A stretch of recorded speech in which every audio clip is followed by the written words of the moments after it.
speakers, ladies and gentlemen. I am Sultan Majid, and it gives me great pleasure to welcome you all on behalf of Dr. Mohammed Al Ali, the Director General of Trends Research and Advisory, and the research team.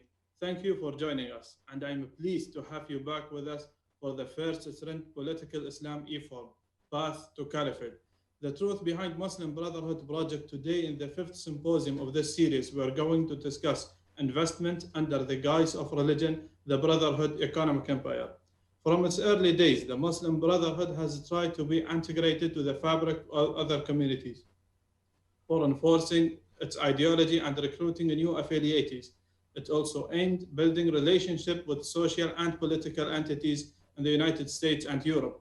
The expert we have gathered tonight will shed light on the ideology of the Brotherhood in relation to economic and political manipulation.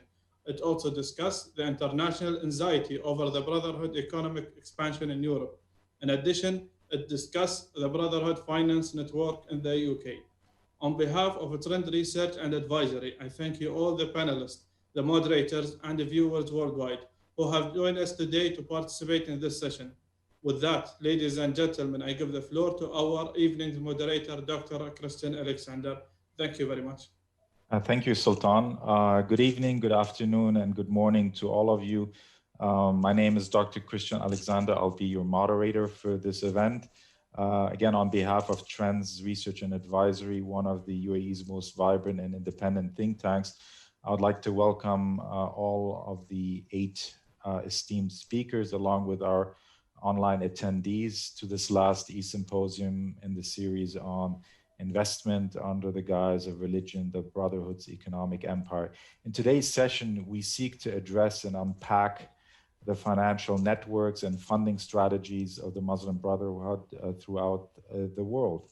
Some of the basic questions we hope to touch on are: how do the various branches of the Muslim Brotherhood fund themselves? Who are their financial backers? The Muslim Brotherhood has never really released financial records or documents, so it's hard to gauge the extent of their finances. And of course, you know, it is an important thing to kind of look into the financial transactions that have been primarily carried out informally.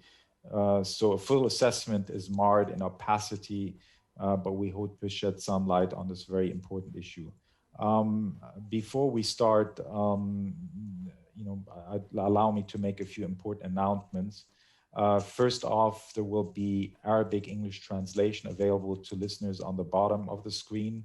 You will see the interpretation icon that states English and Arabic. Please choose the appropriate language. Then please make sure to mute original audio to follow the translation. If you want to revert back to the original language, please click off. Heads up, 3 of our presenters will be giving their remarks in Arabic. They are Dr. Muhammad Boushikhi, Dr. Wael Salah, and Dr. Tawfiq Aklimandos. I'd like to remind all panelists that they have approximately 10 to 12 minutes time for their respective presentation. I kindly ask that you adhere to that timeline so we can entertain some questions from the audience or the viewers and hopefully engage in a bit of a discussion during Q&A. Before moving on to the Q&A, each presenter will be given 30 seconds to briefly summarize their main message that they would like the audience to take away. Rest assured that I will remind you before your time is up. Thank you very much. So without further ado, let me introduce the first presenter, Brick Barker. Brick is the president and CEO of Red Rock Global Security Group and a retired senior FBI counterterrorism agent and well-respected national security consultant on threat assessment and extremist propaganda. Please, Brick. Thank you, sir. I'll share my screen. Thank you very much to Trends for this opportunity. It's an honor to be joining you today. And I'll say good morning, good afternoon. Sabah al-khair, masa al-khair, assalamu alaikum. So I will jump right in here. I'm starting off with talking about ideology, but I have to start with some dates here and particular events to kind of set up the platform for our discussion today. 1924 was extremely significant in history. As many know, Mustafa Ataturk, the president of Turkey, abolished the caliphate and Sharia law. And this had great impact when the Muslim Brotherhood really started in 1928, as we know, started by Hassan al-Banna, who I will discuss. And then, of course, more events took place. And then the next significant event, really, or individual, was Sayyid Qutb, who became a member of the Ikhwan Muslimin. And I'm going to talk more about him today. And today I'll be giving some perspective from the U.S. in that Qutb came to the U.S. and there's some significant consequences of that. And then, of course, Ayman al-Zawahiri, as we all know, in leadership in Al-Qaeda, joined the Muslim Brotherhood at the age of 14. And then jihadist fighters deployed to Afghanistan, to the Afghan-Soviet War, returned to their homeland after a declared victory empowered. So just a little bit of history there to kind of set us up. So again, going back to 1924, critical year.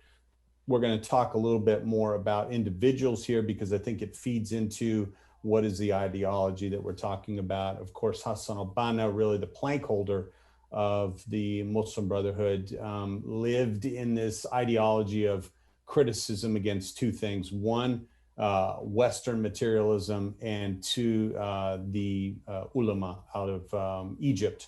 So that continued as part of his time with the Muslim Brotherhood. And then after 1924, Hassan al-Banna declared for an armed struggle, and in particular, quoting a jihad of the sword is the way forward. And his approach, he called this collapse of the caliphate out of Turkey in 1924 a calamity, and essentially a declaration of war against Islam. I think, looking at this, looking back, I think essentially he saw the Muslim Brotherhood as a kind of an action arm to revolt against this, but also in an attempt to reestablish a caliphate. Next person we'll discuss, of course, is Sayyid Qutb, and many relate him to Qutbism, of course, again, from Egypt. An Islamic theorist and an author. And I have a couple books there listed in the shade of the Quran and milestones. If you want to understand ideology, read what the scholars of jihad say in their books, in speeches and things like this. Milestones, of course, is an excellent book to read to understand the ideology behind the Muslim Brotherhood. Of course, Qutb lived from 1906 to 1966, but in particular lived in the US for 2 years, traveled to the US, attended college in Colorado, which I'm going to discuss a little bit more. But many call him really an inspiration towards Al-Qaeda, and I'll discuss that thread in a little bit, and in particular a Salafi jihadist. So Qutb came to the US, attended University of Northern Colorado, in Greeley, the town of Greeley, from 1948 to 1950. What happened then, and this was probably a trigger towards his particular, I'll call it micro-theology. He came back to Egypt with a great disdain for the US in particular. And these are the tenets of what he promulgated. Number one, Americans are focused on materialism. There's more churches in the US than any other country, yet Americans are empty. And as a result of a number of things in his belief system, Muslims worldwide should destroy whatever conflicts with Islam. We should demolish all man-made governments. Of course, in particular, he was focused on the Egyptian government. Islamic leaders are kuffar. Good and evil cannot exist. He did not believe in this kind of gray area. There was this binary mindset, and the power and sword should be used. So this is, starting with Hassan al-Banna, discussing Sayyid Qutb, Then I'll next step to his brother, his older brother, Muhammad Qutb. After Said Qutb, they were both arrested at the same time in Egypt, but after his brother's death, he traveled to Saudi Arabia with some other Muslim Brotherhood members. And there's reportedly information that Osama bin Laden attended some of Muhammad Qutb's lectures as he was there as a professor. His main piece of work was called Jahiliyyah in the 20th century. Of course, Jahiliyyah was one of the main principles in Said Qutb's books and his belief systems, talking about the second Jahiliyyah, wherein not only are Muslims, the Ummah, living in ignorance, but also all other religions. He also declared weakness. He said that Muslims are weak because they're not fighting against these man-made governments, and all other religions are weak as well. And then his final point, which he focused on a lot, was that female emancipation was a threat to Muslim society. So just to recap, we have Hassan al-Banna, who we're familiar with, Said Qutb, who we're familiar with, and then Qutb's brother, Muhammad Qutb. So as far as progression, if we want to look at some kind of tethering between the beginnings of Muslim Brotherhood all the way to Osama bin Laden, one could, put together potentially, hypothetically, such a line between these individuals. As far as ideological indicators, I just want to mention, looking at the action part of it, I had, the privilege of working counterterrorism around the world for my last 18 years in the FBI, worked extensively in the Middle East and Africa. But as we would go to, houses, in a hypothetical search warrant, looking for indicators, you may see books by Said Qutb, you may see books by Abdul Azam, the co-founder of Al-Qaeda. Of course, they started with Maktab al-Khidimat, and then other indicators there that maybe there's interest in travel, interest in communicating through gaming. So I do extensive training on this, just to put a snapshot in there that we have to look at this from a practical standpoint.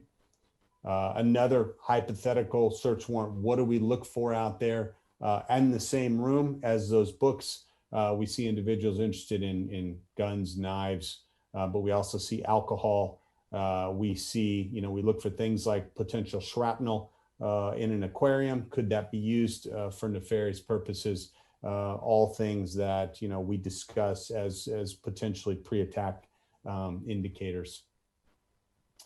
Mindset, just to jump back into the ideology a little bit and specifically focus on the Ikhwan.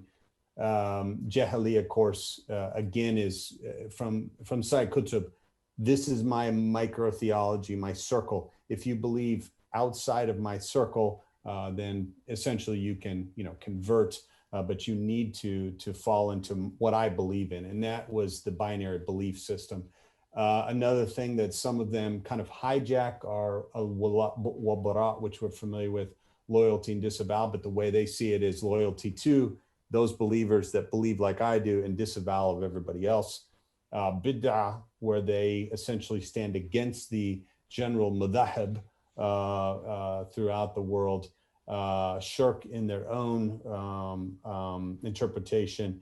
And most importantly, al-takfir, where they see any of those outside the circle would be excommunicated, would be kuffar, essentially. So that's a little bit about the ideology. And just to finish, in particular in the US, these are a couple quotes. The first one from the FBI director in 2011, which is significant, that he specifically says the Muslim Brotherhood is in the US, of course, overseas, wanting to provide more information. He was unable to do that in front of Congress, except to do it in front of a closed session. And of course, we're going to discuss more about the financing with some of the other esteemed speakers. But the Muslim Brotherhood in particular look at, they continue work in the US as kind of what they call grand jihad, but they work from within. They work quietly, sabotaging and essentially attempting to eliminate the normal way of life. So I'll just finish my part there. And again, just to start off with some on the ideology, and we're going to get some great information from the other speakers. Thank you very much for inviting me. Thank you, Brig, for this very concise overview. Let's move on. Next in line is Dr. Muhammad Boushikhi, who is a researcher at Trends on Political Affairs and Islamist Movements. Please, Dr. Muhammad.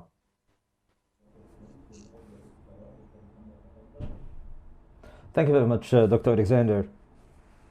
First, I would like to thank Dr. Alexander for this forum, and I would like to thank you for this forum. And first and foremost, I would like to say that Trends Research and Advisory over the past period issued a book that discusses the economic side of the Brotherhood's activities. It has the title, The Economic Structure of the Muslim Brotherhood, the Business Companies and Their Funding. In this lecture, I will try to highlight certain aspects that may seem latent and unclear, and how the Muslim Brotherhood developed its economic capabilities. These hidden elements for the Muslim Brotherhood are represented in the political reality and the ideological reality. The Muslim Brotherhood, as we know, managed to achieve astounding success in the management of their finances and increasing their wealth, particularly in the first years of their establishment. And this success is represented in their investment capabilities and their funding capabilities to fund so many activities that span all over Egypt and even overseas. We have many researchers who stress that the Muslim Brotherhood managed to achieve a great momentum after the decree to dissolve it or disband it in the year 1948. After the decree for the dissolvement, they have already accumulated a lot of money, and an Egyptian researcher into the Muslim Brotherhood's affairs, Abdul Khaliq Farouk, estimated it from 3 to 5 Egyptian million pounds. Not to mention the private property. One of the members of the group, Abdul Hamid al-Ghazali, who was specialized in the funding aspects of the Muslim Brotherhood, determined that the group's funds, when they were disbanded in the 1948, they had 60 million Egyptian pounds, and ascribed that to the Egyptian pounds value in the 1940s. This is a huge amount of money that the Muslim Brotherhood managed to earn through their activities and their diverse activities, and also their ability to seize political opportunities and utilize the ideological reference in their successes. One of the aspects of those successes is the large number of companies that were established by the group during that time, which included the Muslim Brotherhood clothes and textile company, and the publishing house, and the Arab Quarry company, and many other companies. The foremost of which actually is the Financial Transactions Company that was established by the Muslim Brotherhood in the year 1938, namely 10 years after it was established. It is a company which capital doubled in a very suspicious manner. It moved from 4,000 Egyptian pounds only when it was established in the year 1938 to 20,000 Egyptian pounds in the year 1941, and this number shifted to 50,000 Egyptian pounds in the year 1945. This success continued and was replicated despite the difficulties that the Muslim Brotherhood ran into, not just in Egypt, but all over the Arab and Muslim world, and even in Western countries where they shifted their operations later on. This success was actually part of the political lessons that they learned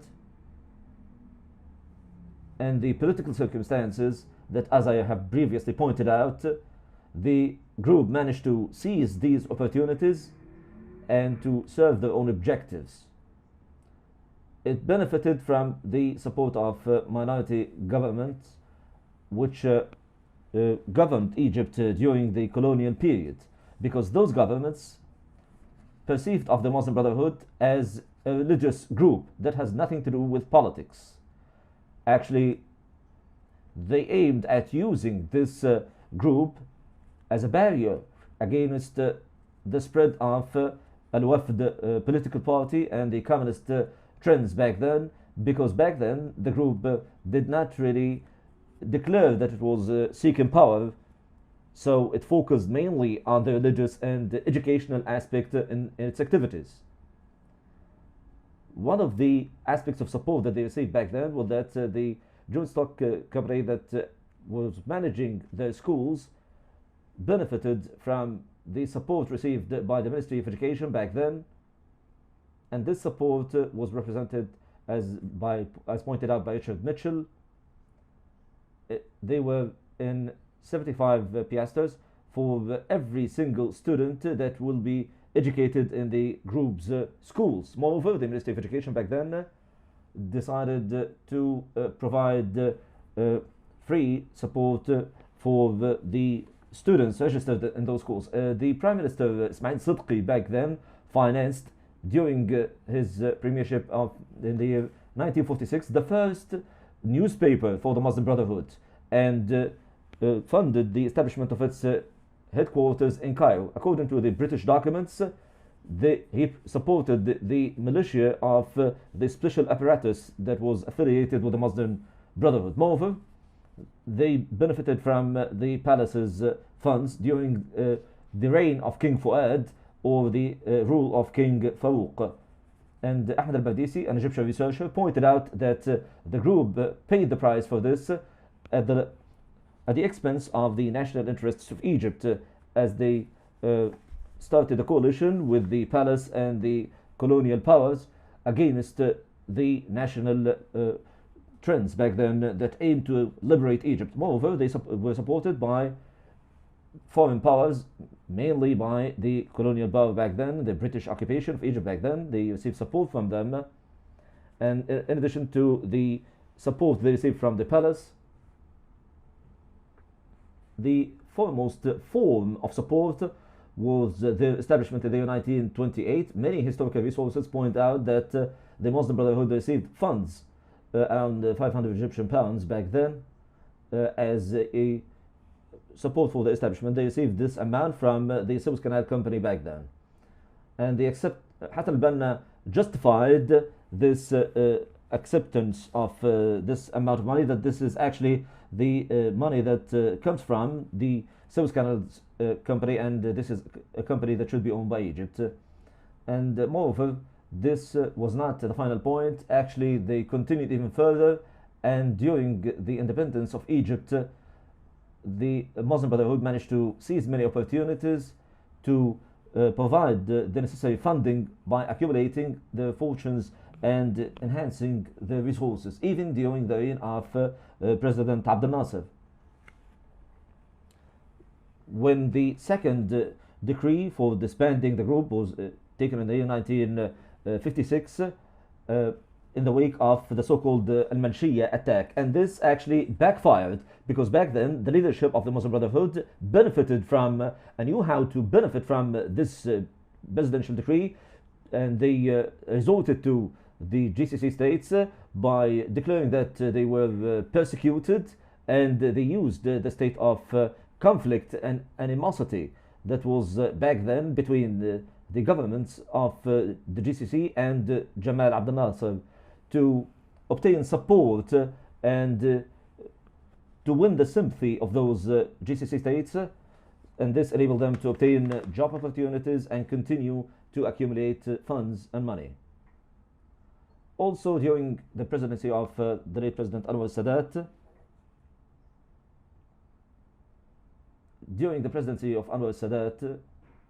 the state made a strategic decision to reconcile with Western powers, and this decision had its cost at the level of the relationship between the ruling regime and the Muslim Brotherhood, as the open door policy adopted by President al-Sadat between the year or as of the year 1974. This meant that the Egyptian state empowered the private sector and enabled it to manage many sectors.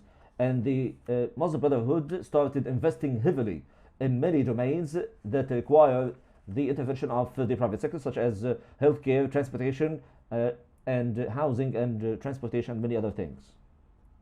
One of the references in the Muslim Brotherhood speak very proudly about how the Muslim Brotherhood managed to invest heavily in those domains.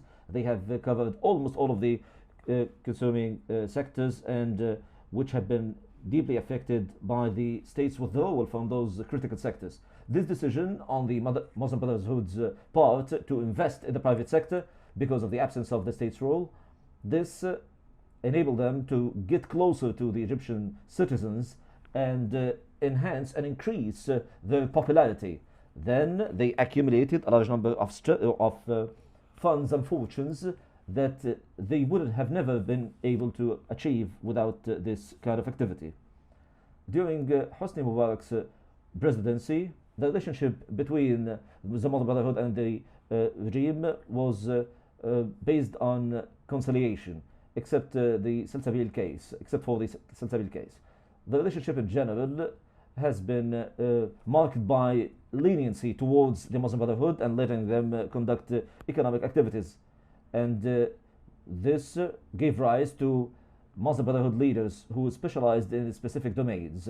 So it has become possible during that period of time to talk about the development of the business people of the Muslim Brotherhood. And this leniency from the regime's part in dealing with the Muslim Brotherhood boosted Islamic banks. Two critical banks, namely the Islamic Bank of Investment and Development and Faisal Islamic Bank, which were established in the 1979, and they were managed by members of the Muslim Brotherhood. During that period, during the period of the presidency of President Hosni Mubarak, a very powerful economic network closely associated with the Muslim Brotherhood emerged, particularly with the companies used in financial investment companies. Those financial investment companies were emerged actually at the end of President presidency, but they evolved and even developed further during the presidency of Hosni Mubarak, including Al Rayyan Investment Company, and Badr Mahmoud Tahoun's company, and Al Hadi Company, and Al Saad Company. Dr. Muhammad, you have 1 minute left. You have 1 minute left, Dr. Muhammad. Yes. Sorry.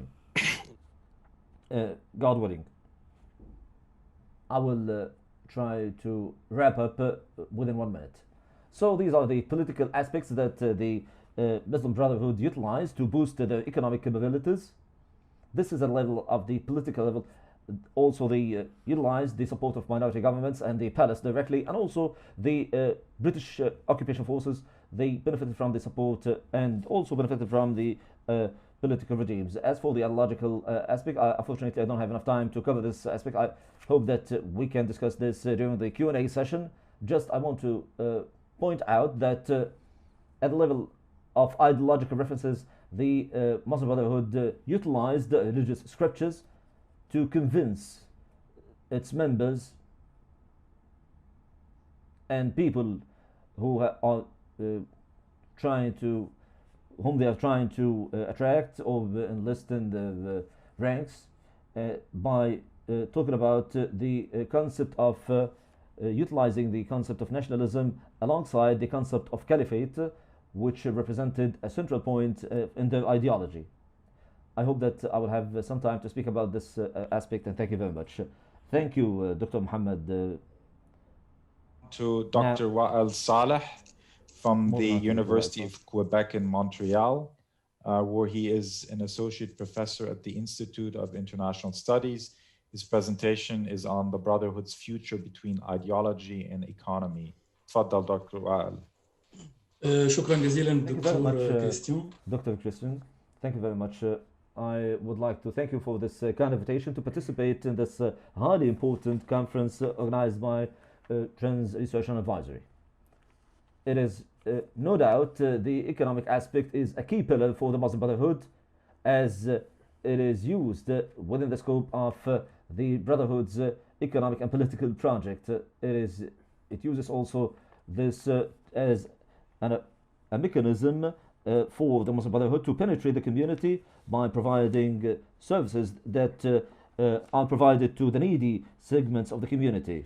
No doubt that despite the numerous efforts that have been exerted to dry up the funding of those of the Muslim Brotherhood, yet most of those efforts have not achieved the desired outcomes and did not lead to the end of Islamism, which I theorized about with Professor Patrice Prodo in our book about political Islam in the wake of the Arab Spring, and how they lost the support in the national state and the Arab region, which supported the Muslim Brotherhood extensively before the 2011, as the reaction of the Muslim Brotherhood in the loss of support was represented in two trends. First, a return to the founders' rhetoric and talking about takfir and talking about the caliphate and disdaining all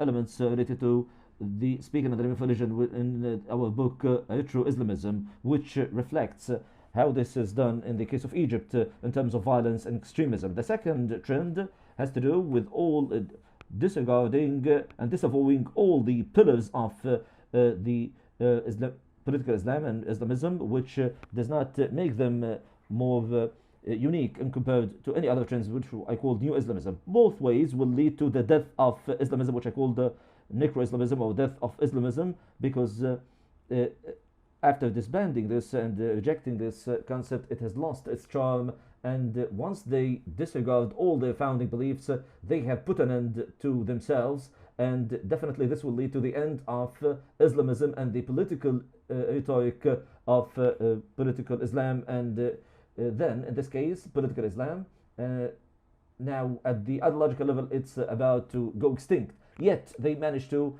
play on the contradictions between regional interests and use legal loopholes to protect their economic assets and even develop them, particularly in the countries which do not consider them or classify them as a terrorist group, and where the Muslim Brotherhood members have a prominent role to play. Actually, we need to highlight how the ideology of the Muslim Brotherhood has been associated with certain investments in the countries which do not consider the Muslim Brotherhood as a terrorist group, such as the Canadian model, or in Canada. And also we have the Turkish model that they talk about, the Muslim Brotherhood. I hope the sound is clear because I have a bit of flu. I hope you can hear me clearly. Can you hear me clearly? Yes, we can hear you clearly. Okay, the first section that I will highlight is the ideology and economy. They are two faces of the same coin. Since its inception, the Muslim Brotherhood started to introduce itself as a parallel state or a shadow state.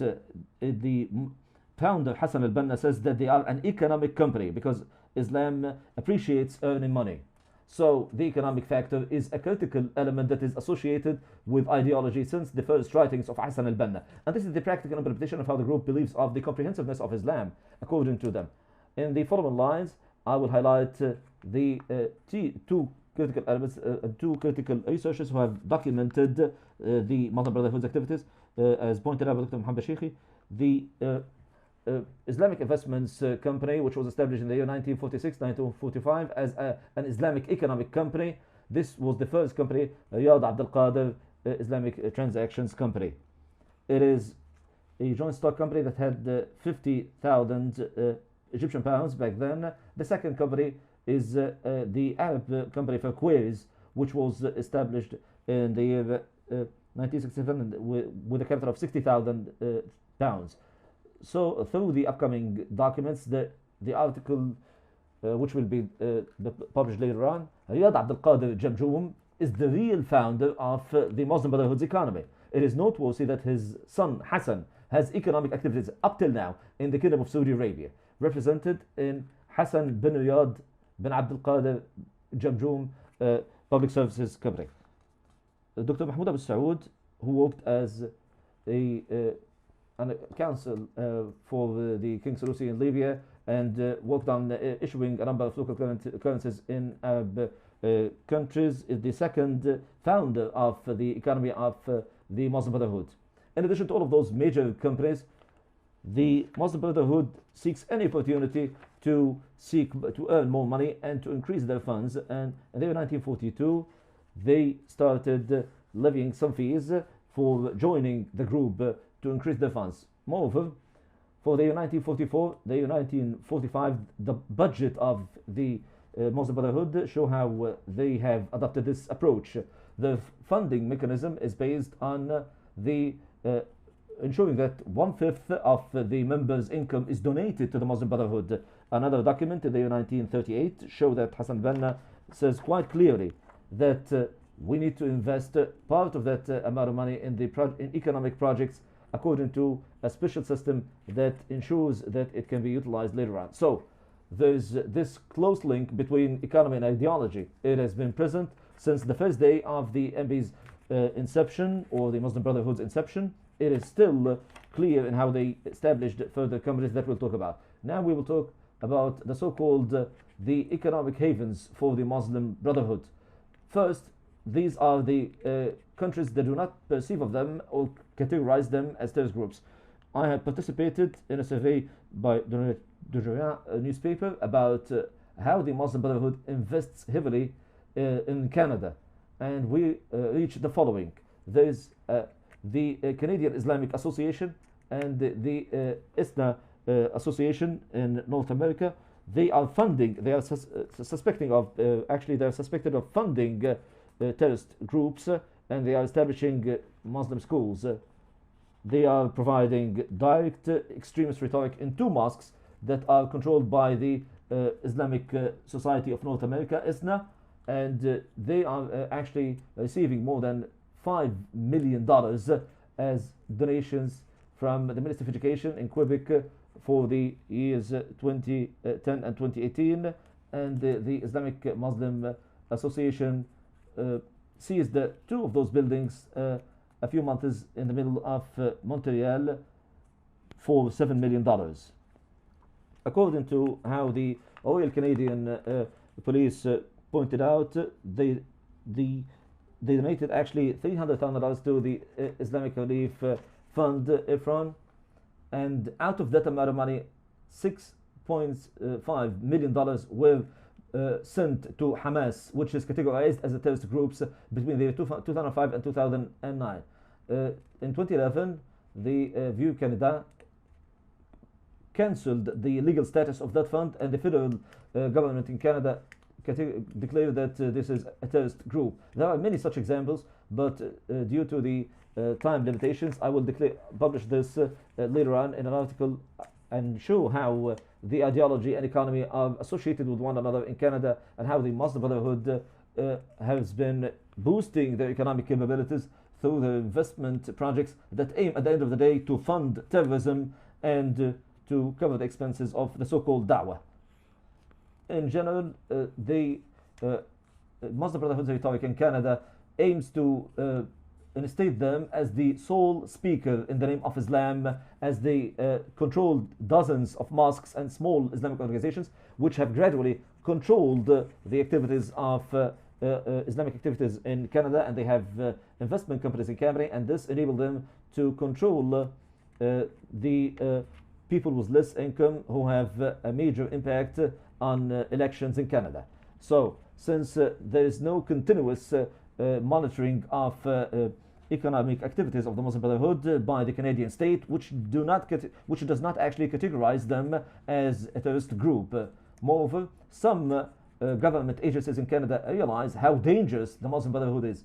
Yet they represent 6.3% of the population, and the mosques can deal with any violent rhetoric. That is why most decision makers in Canada do not take decisive decision against the Muslim Brotherhood, especially after the defeat of ISIS and putting restrictions on the extremist Canadian Muslims in terms of traveling to such areas.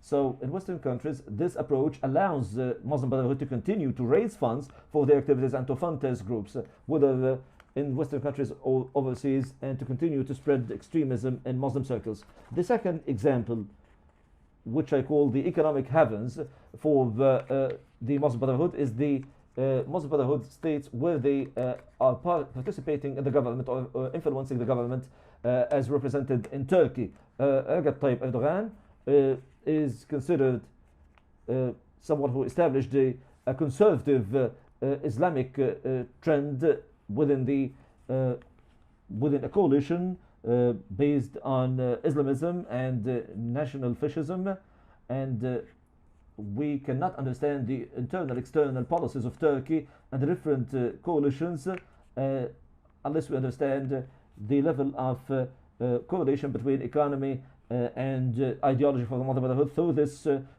tripartite coalition between them. Economy, I'll give you an example of how this is closely linked to the Muslim Brotherhood's economy. WIAC company, which was established in the year 1961, is a holding company associated with the Turkish army. It has legal advantages and a very central administrative center. It has an internal audit center that is not really subject to any external auditing. During the reign of the Prime Minister and the Recep Tayyip Erdogan's rule, actually they managed to control the economy there, and it has become one of the largest companies in terms of the affiliated companies and the volume of their investments. They are active in many domains where they coordinate with people from the national movement, and they also invest in different sectors such as investment and distributing oil products and food stuff. Before that and during this process, most of these funds lead to the Muslim Brotherhood one way or another. We can safely say also, Dr. Wael, you have 1 minute.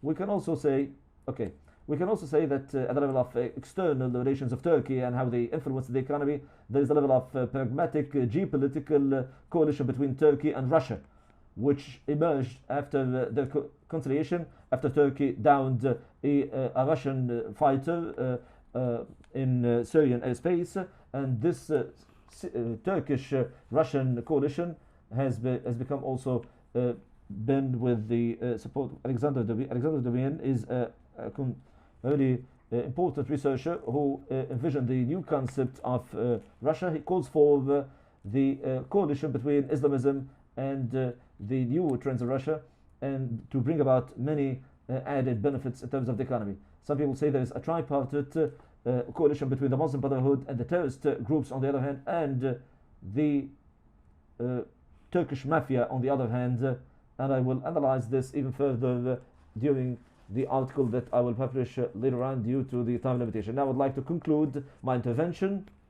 At the end of this, we can highlight the fact that from the very beginning, the Muslim Brotherhood started a shadow state that encompassed a major segment of the economy to ensure that they implement the comprehensiveness of Islam. Secondly, many Western countries do not consider them terrorist groups, and they continue to pursue their activities and fund terrorist groups in the Western countries or overseas, and continue to increase extremism. No doubt that the shifts during the Muslim Brotherhood's or within the Muslim Brotherhood's economy in Turkey and this coalition poses a new threat to the region and to the entire world, and we need to face this challenge swiftly, as there will be an organic tripartite coalition between them. They may lead to additional threats. Since the establishment of the Arab states and the signs of the death of Islamism, we may have the ability to have social capital that may protect the economy from disintegration in the face of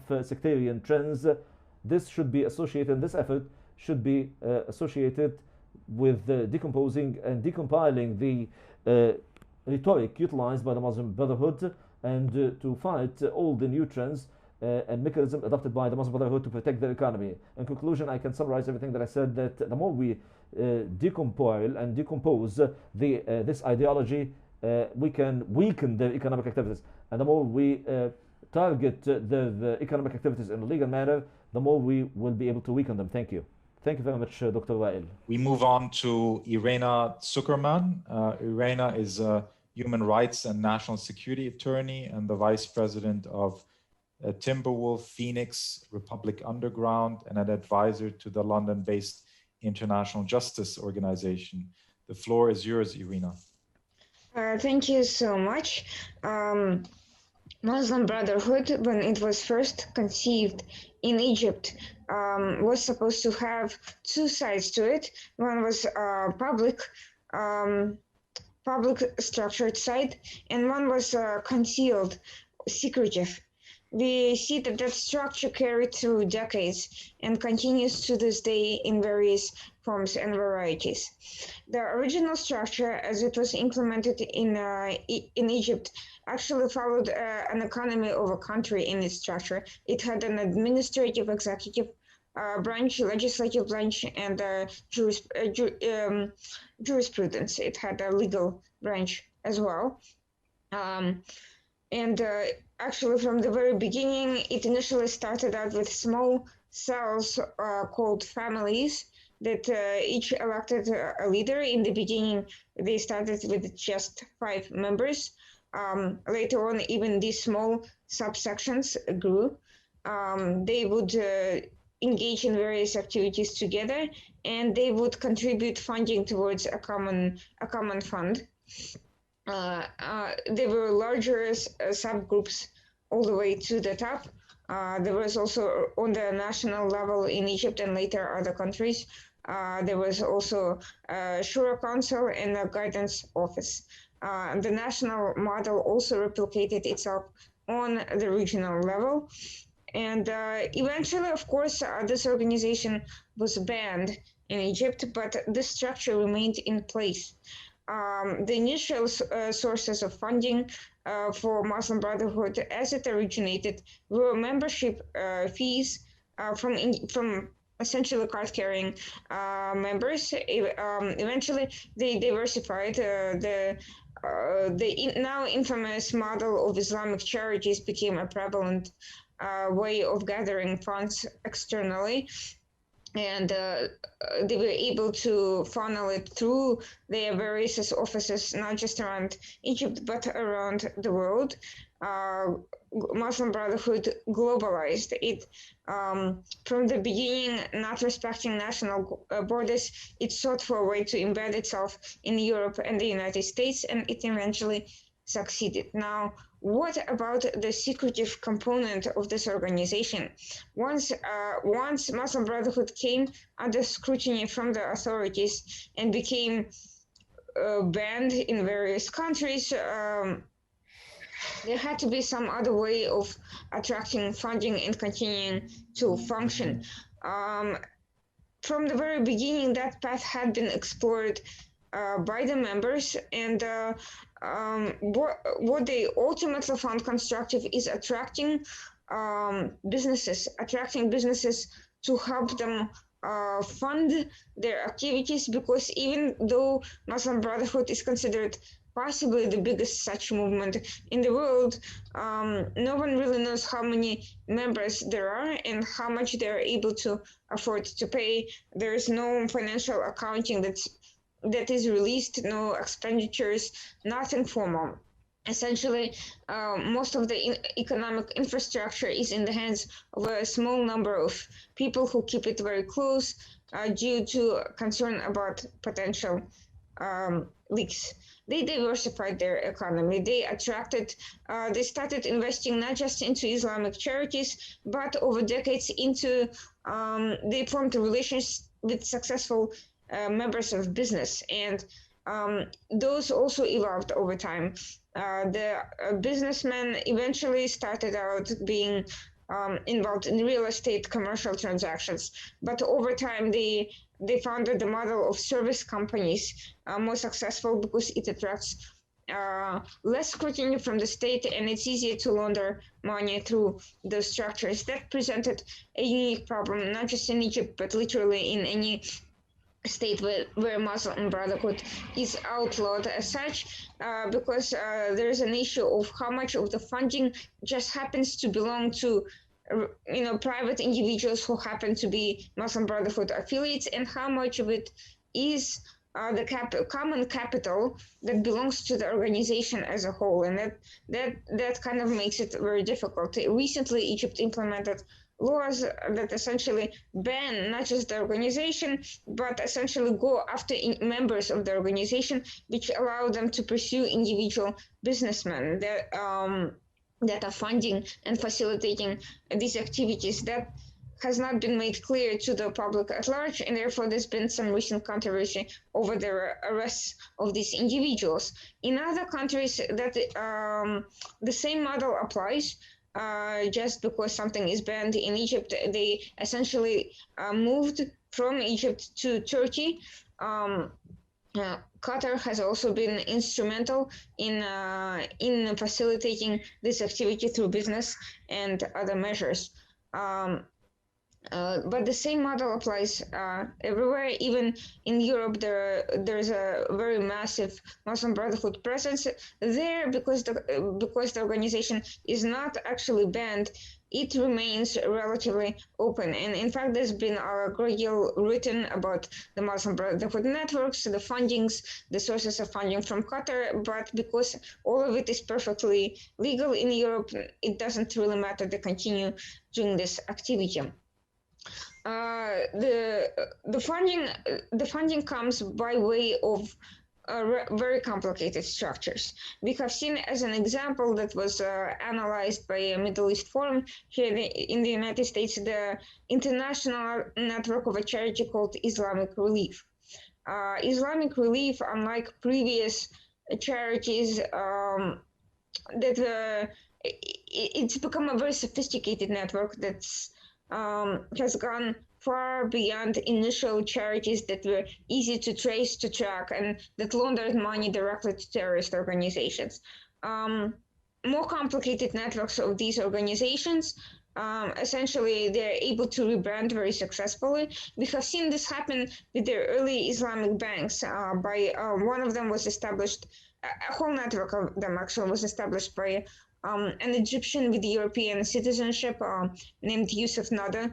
The bank was called Al Tauka, and he was able to rebrand that source of initial funding successfully. That's where the members were contributing funding, but also it was used to launder money in various ways. We see the same thing today with these networks of charities. They not only just accept contributions from private members, but they've become affiliated with local Western governments. They receive aid directly from European and American organizations. They also rebrand themselves as civil rights organizations and embed themselves in the general infrastructure of the country.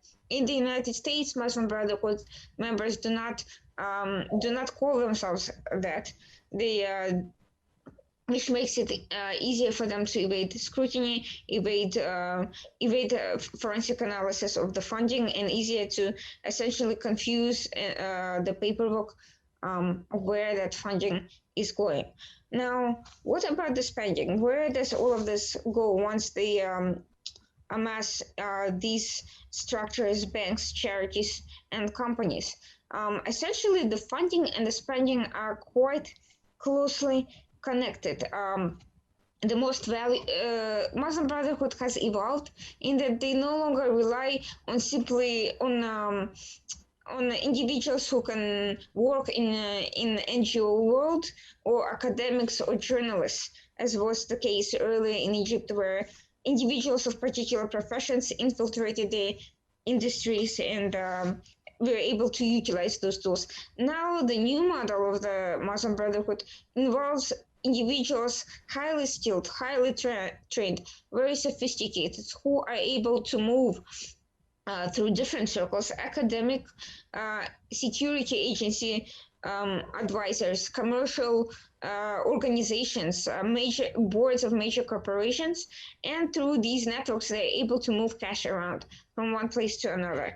And so this model of money laundering is much more sophisticated, much more difficult to trace, and is not always completely illegal. That's what makes it so difficult. We see the same model being employed most recently in Saudi Arabia, where Islamists, both officials and private businessmen, employed huge international companies as models for funneling cash out of the country into locations around the world in Dubai and other places, and they have used networks outside the country, gold refineries in Africa, for instance, to launder the money that is then consequently either returns to the country through American or Western companies, and they identify and recruit assets, not always Islamists by the way, that assist them in these transactions, but they also spend it lavishly on various things. So where does that money actually go? Education, ideology, ideology meaning both mosques, but also internet resources, also outreach through private organizations, NGOs, humanitarian aid, terrorism, and they fund terrorism. They did so from the very beginning and continue doing so now. Lawfare operations, media, and private business and investments. They have become very successful at investing in legal businesses, but also organized crime and schemes, cons that are run by individual members on the side as a way of evading larger scrutiny and to make small cash for small specific operations. All of this is kind of interconnected. Spending and funding uses a lot of the same people who've grown their networks from just Islamists to Islamists and assorted fellow travelers, business associates, individuals who are simply opportunistically involved in these major business ventures without necessarily caring about where it's all going. Ideologically, they may be unaffiliated, but they are simply in it for the money. Law firms, large American and European law firms are in contact with Qatar, with Turkey, with the lobbying world, and they use these law firms and lobbying companies and PR companies to actually launder money. Some of these companies may even have cases open against them. I think of the mafia model. Same idea, but a lot more money involved. So Irena, just 1 minute. So we see a very complicated, sophisticated model that started out pretty simple and straightforward, but has become increasingly diversified and very hard to trace. They use every means in their possession, and a lot of the times they rely on outside networks, outside people, not just Islamists, for assistance, and that's the part that's missing from the discussion. Thank you, Irena. Next is Matthew Brodsky, who is a senior fellow at the Gold Institute for International Strategy in the United States. He has briefed members of Congress, Department of State, Department of Defense, and the National Security Council. His presentation will address the Brotherhood's halal economy and charitable work. Please take it away, Matthew. Thank you very much for having me and for hosting this important symposium. So as we know from its earliest days in the US in the 1960s, the Muslim Brotherhood created their series of religious, civic, and communal Muslim organizations that were not only concerned with dawah or proselytizing their brand of Islam, but also as a means to raise money here in the US as well. So examples of these include the Muslim Students Association, the Islamic Society of North America, the Islamic Circle of North America, the Muslim American Society, and many other groups. As one example, the North American Islamic Trust was established in Indiana in 1973 as a corporation and was, in essence, an investment vehicle for the US Muslim Brotherhood. In fact, according to its incorporation documents, the purpose of the trust was to, quote, serve the best interests of Islam and the Muslim Student Association of the United States and Canada. And it did so by establishing a nonprofit tax-exempt corporation to hold investment property. So this actually brought the US Brotherhood from a student-based organization in the US to one that was based far more within the larger US society. And it was able to raise a lot of money from overseas. Now, here I have to point out, in the US, charities are essentially nonprofit tax-exempt corporations. They're considered 501c3 organizations. They're tax deductible, and they are considered perfectly legal here as long as there's not a direct link to terrorist activities, of violence that needs to be the threshold. So in the US, the very point about Islamic or Islamist terror finance industry is not that the money or funds terror directly, but that extremists in the West take advantage of the fungibility of terrorist networks' finances. And these finances include legitimate functions, often based around welfare and charity, that are nonetheless designed to support the overall violent goals.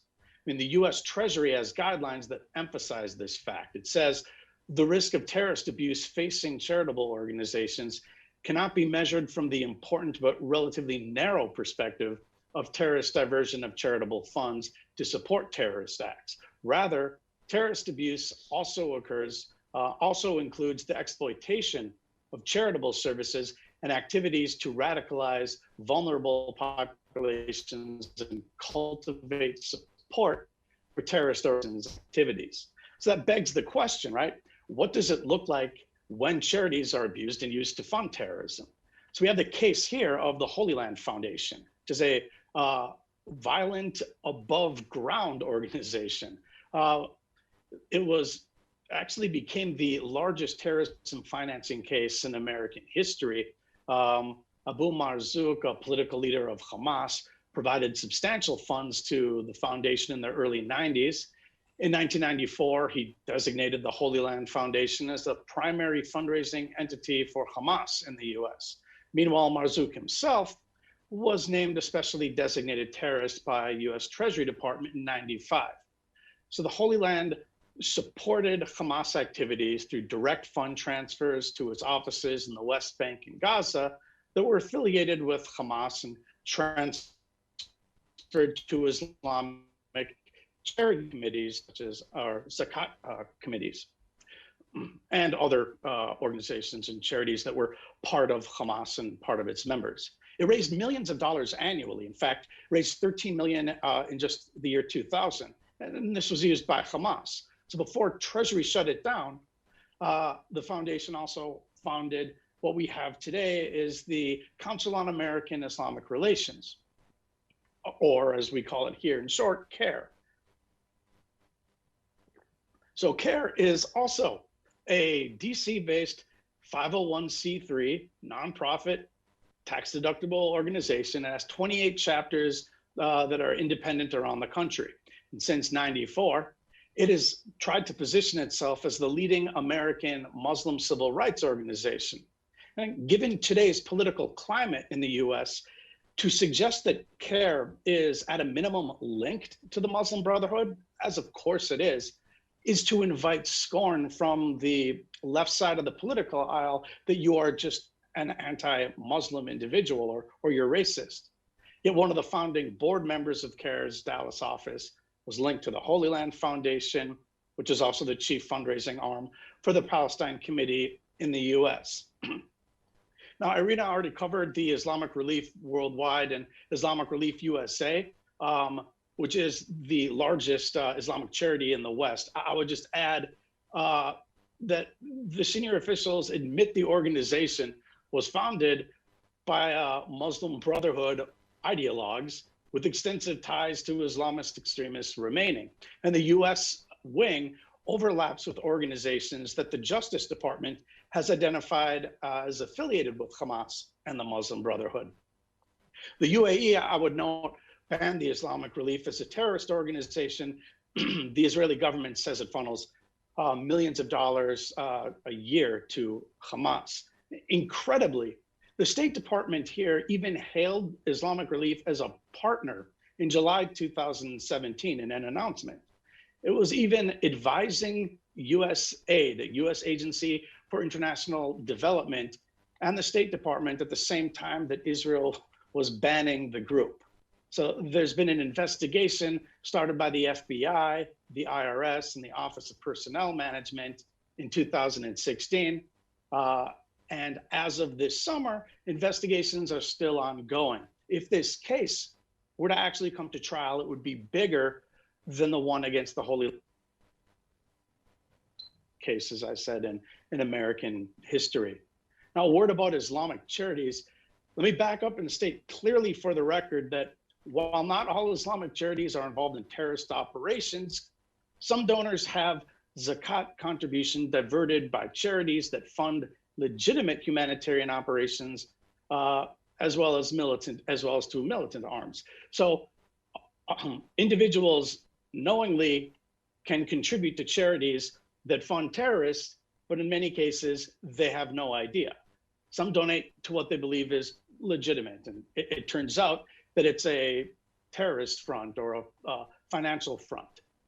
Islamic banks, of course, under Islamic law are prohibited from participating in transactions that involve un-Islamic activities like gambling or alcohol and other criminal activities. But some states, of course, don't consider providing material support to some terrorist organizations to be terrorist financing. So some of these banks are suspected of being sympathetic and complicit in channeling funds marked for terrorist organizations. And so a lot of these charities use Islamic banks, which make them ideal for clever terrorists to hide and transfer funds. As you might imagine, Islamic banks operate throughout the Middle East, Africa, and Asia, and they've even opened up investment houses in Europe. You can see how all this type of work between charities and Islamic financial institutions can pass a certain violent or terrorist threshold and come together to create a prosecutable case in the US. I would urge you to read an article, I think it was just last week in the National, which discusses 3 of Qatar's leading financial institutions, which are accused of secretly funneling funds to terrorist groups responsible for killing a US citizen, according to these court papers. It's a lawsuit filed in New York by a family of an American who was killed in a rocket attack in Israel from a rocket launched from Gaza last year. And it claims that Qatar's government and royal family spearheaded a terrorism financial conspiracy. Now, here what you see is the convergence of the Qatar charity, Masraf Al Rayan Bank, and the Qatar National Bank. And we'll have to see how all of that plays out. Now, if you pull back, when you consider that the zakat, or the obligatory alms or tax on wealth that's authorized in the Quran, is a religious duty for all Muslims who meet the necessary minimum criteria of wealth, you can see how big the issue of charitable giving is. There's a vast pool of financial resources that are able to be exploited by nefarious actors.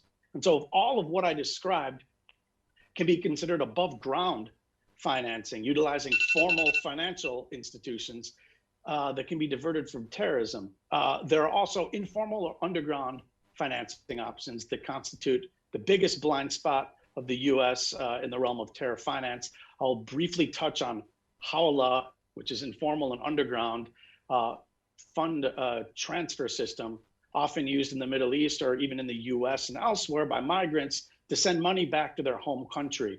But the networks are a possible primary delivery system for terrorists who take advantage of the lack of formal record keeping and enables the clandestine transfer of funds. It is cheap, fast, reliable, widely used, and almost impossible to trace. And I would have to say even more daunting for those trying to follow the money. If you're in the Treasury Department looking at this, it works by transferring money without actually moving money. In fact, the money transfer without money movement is a definition of hawala that was used successfully in a hawala money laundering case. I will dive far deeper into that in the paper that I will end up turning in afterward, but suffice it to say that there are many reasons that that it's used. And I would just close, I guess, by saying there are many ways in which terror finance can occur. The US does not consider the Muslim Brotherhood to be a terrorist organization, even though it's been attempted many times in the past. You'll see that it's different when you look at Hezbollah in the US, right? We see that as an Iranian organization. There's no difference between a political arm and the militant arm. We've been trying to get Europe to understand there's no difference. between that and the terrorist organization. Yet for some reason, in the Muslim Brotherhood in the United States, we consider that a ideological pool from which these organizations, terrorist organizations, spring from, which then have political and militant wings. And the United States would do well to sharpen up how it looks at this. We are under-resourced when it comes to looking at terror finance and when it comes to looking at the Muslim Brotherhood. We don't take it seriously. The left has hijacked the debate. And if you are suggesting even what I'm suggesting right now, which isn't even strong action, you would be considered an anti-Islamist and shunned from polite society, unfortunately. I'll leave it there. Thank you, Matt. Next is Dr. Taufik Aklimandos, who is the director of the European Studies Unit at the Egyptian Center for Strategic Studies in Egypt. He will focus on the European context of Muslim Brotherhood activities. You may proceed, Dr. Taufik.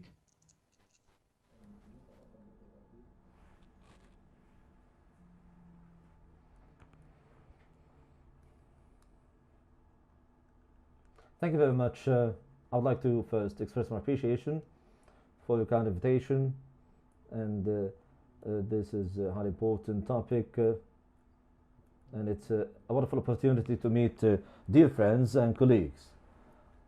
First, before speaking about Europe, I would like to refer to the financial capabilities of the Muslim Brotherhood. It's a highly important topic, and that when the Muslim Brotherhood reached the presidency in Egypt, they could not legitimize the presence because this would have required changing all the financial laws in Egypt back then.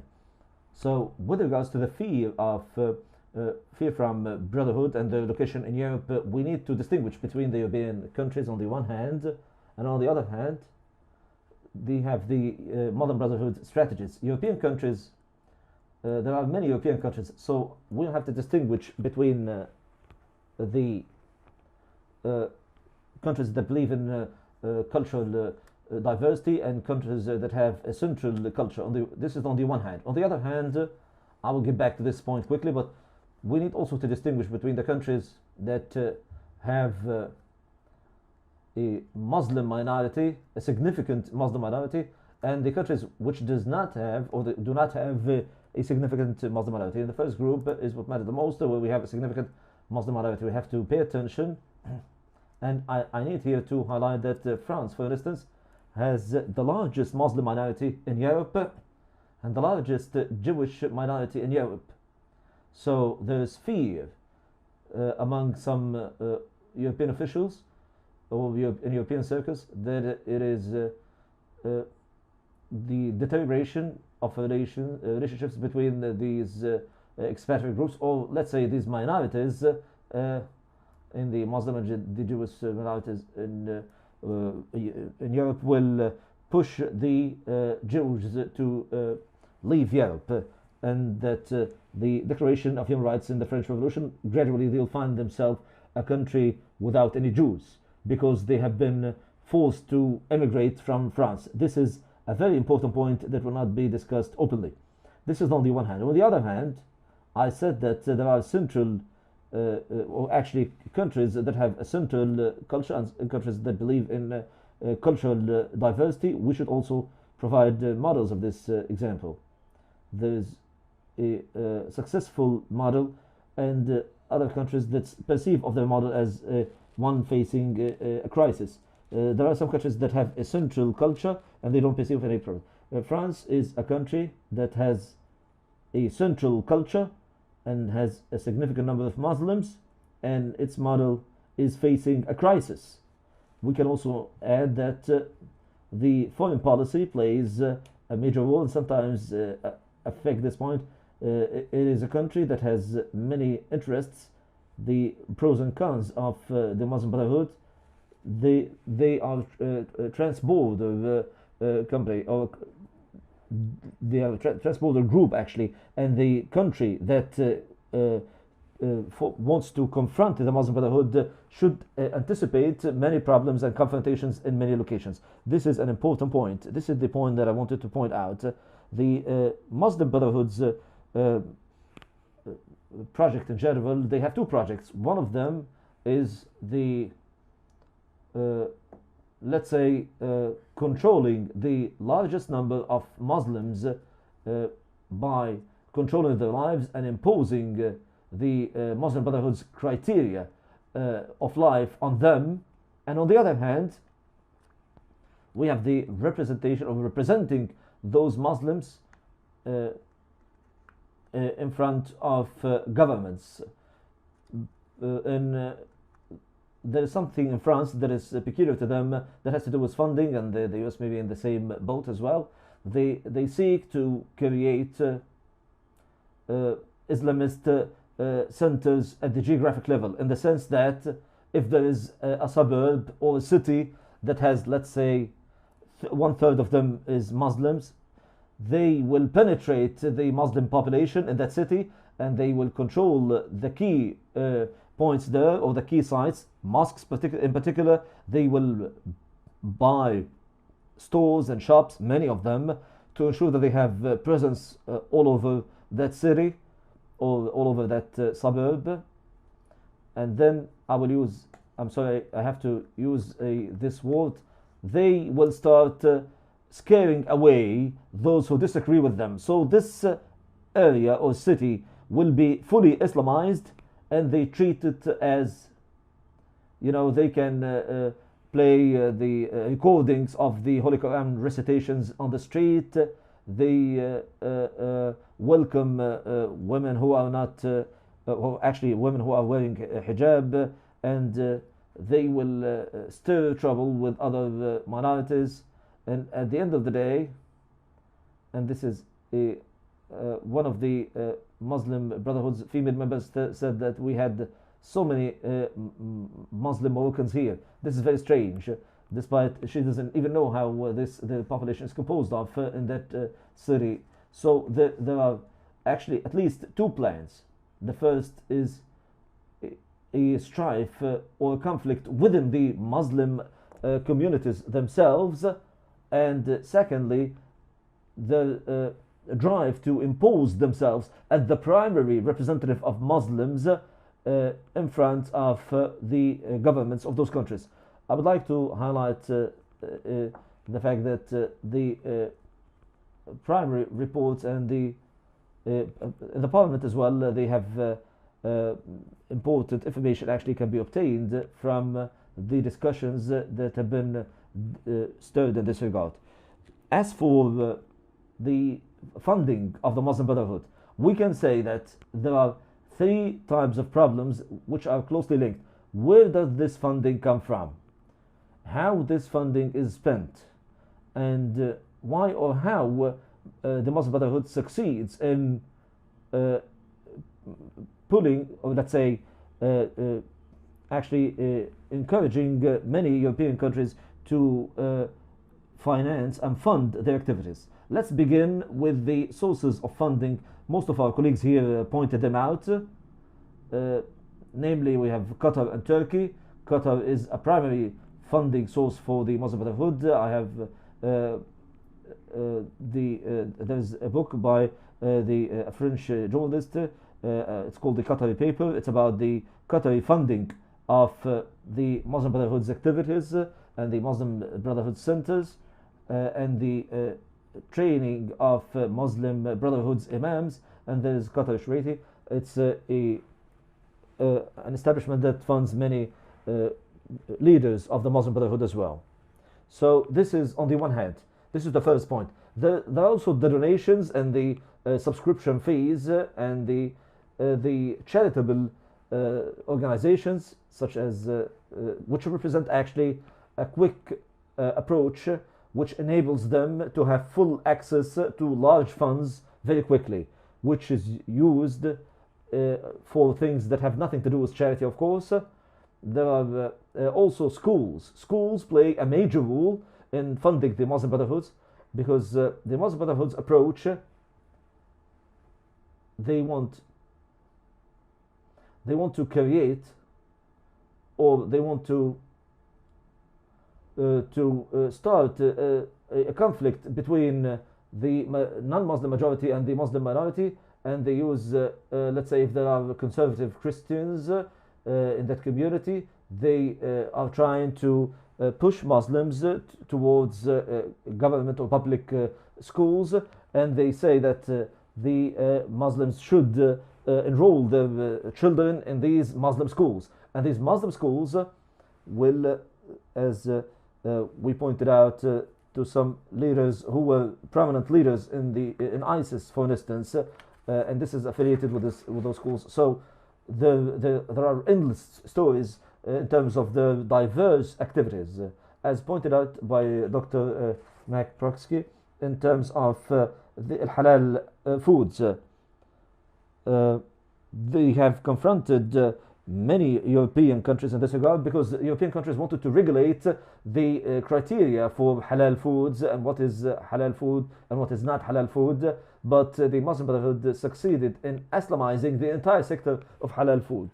So the companies are dealing with mainly with Muslims, and that the certificate that is given to that this slaughter of a certain animal or of animals in this regard is based on halal criterion. The certificate of approval in this regard has also been Islamized. They have Islamized all the cycles of production and distribution. One of the sources of fear is that they managed also to push a specialized French company which is specialized in distributing poultry. They pushed it to the limit of bankruptcy, because they have done something that aggravated the Muslim Brotherhood. They really managed to push that company, that French company, towards bankruptcy. There's, I hope, Dr. Franz Bergeau is the one who studied this topic extensively. The market of halal food is not just a source of funding. It is also a way of imposing the Muslim Brotherhood's criteria on everyone. And it is a leverage point for the Muslim Brotherhood to exercise pressure on Western governments, because the food, the halal the halal food is very important to Muslims, and they represent a major market in this regard. And they managed to push a French company to the point of bankruptcy in that market. So this is another important topic. Of course, we also have tourism companies, and the list of funding is endless, so we'll not cover it as a whole. We also have the things that are as how Muslims spend how the Muslim Brotherhood spend their funds and their money. Countries have discovered that the Muslim Brotherhood fund actually they receive funds that they use for financing of terrorism, and countries may be doing this inadvertently as well. For example, when some countries try to dedicate or designate funds to support immigrants and their children, to integrate them in the labor market, they usually have to resort to charitable organizations that will help those immigrants to get to know the economic activities and receive support from the central government to support those new immigrants who would like to get jobs. So most of those programs have been actually the Muslim Brotherhood managed to infiltrate those programs and to have a dominant role in those programs. The scientific research in social sciences is another domain actually that may take us to a different path, but they have also taken a major role in scientific research. Most of those who have the ability to influence or to exercise major influence on European funding of scientific research are among the Muslim Brotherhood members. You have 1 minute, Dr. Tawfiq. Okay, so the traditional problems, fear of transparency, the absence of transparency, and the excessive secrecy in terms of their members, the anti-Jewish rhetoric and creating an environment that supports terrorism and extremism, the Muslim Brotherhood is always close by in terms of the jihadist cadres, and of course we also have the drive to create geographic zones that will be under their control. And these, there are also other reasons. Yes, the weapon of Islamophobia, this is something that has suffocated dialogue around the Muslim Brotherhood. Now, it is quite easy to accuse anyone who confronts them of being a supporter of Islamophobia. Of course, this is used also in the elections. Thank you very much for listening, and we will have time in the Q&A. Thank you. Let's move on to Giovanni Giacolon, who is an analyst at the Europe desk at ITCT in Italy, and a former research fellow at the Italian Institute for International Political Studies. He will speak about the Muslim Brotherhood's economic expansion in Europe. Please. Okay. Actually, in this short intervention, I will focus on Italy, on the Muslim Brotherhood activity in Italy, for one simple reason, because Italy has become the center of Qatar's interest in Europe, in Western Europe, as exposed in already in the book Qatar Papers. And it is not a case that the authors of the book have also dedicated the introduction to the relation between the two countries, calling it the honeymoon between Italy and Qatar. However, and it's not, I hate to having to say this, but I would rather call it the honeymoon between Italy and the Muslim Brotherhood. As exposed in the work, up to the end of 2014, Qatar Charity invested over 22 million euros for 47 religious projects on Italian soil. Among the charity's interests are the Muslim communities in Sicily, in Rome, in Milan, all three very strategic. Sicily is the open gate of the Mediterranean, very open lately. Rome is the capital. It has a conspicuous Muslim community, and it is the institutional center of the country.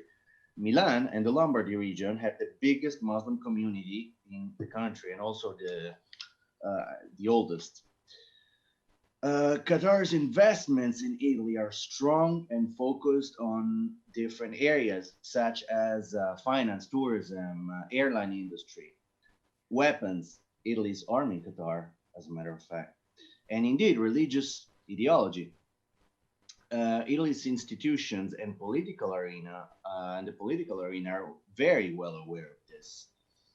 It is not a case that one of the strongest voices against Islamism, such as Lega's Matteo Salvini, changed opinion over Qatar after visiting Doha in the fall of 2018, when he was still Minister of Interior Affairs. His predecessor, Marco Minniti, in relation to the Qatar Charity activity, had claimed that the problem was not the source of the funding, but rather the use of it. But why is Italy so important for Qatar and for the Muslim Brotherhood, and for Turkey too, as we will later see? First of all, the Muslim community in Italy is rather young compared to the ones in the UK, France, or Germany. It's still growing, and considering that we all know what the objective of the Muslim Brotherhood is, well, it's easy to model, to shape a young Muslim community. Secondly, Italy is in a strategic geographical position. It is a bridge between the Islamic world and Europe. Again, another thing that I hate having to say, Has anyone wondered why Italy hasn't been hit by serious terrorist attacks? Point number 3, there are good relations between Italy, Qatar, and Turkey. Very good. As a matter of fact, Israeli analyst Oded Berkovitz recently shared a tweet with some interesting information on this, especially a chart, source US Africom, where it exposed how Italy, Qatar, and Turkey are all supporting the GNA in Libya. The chart also exposed that Italy and Turkey are providing intelligence support and counter-terror support to the GNA, which makes me wonder, how do you provide the counter-terrorist support to an actor that actually uses terrorists? Again, there's another case that's worth mentioning in relation to Italy and Qatar. I don't know if any of you have followed the Silvia Romano case. I'll make it very short.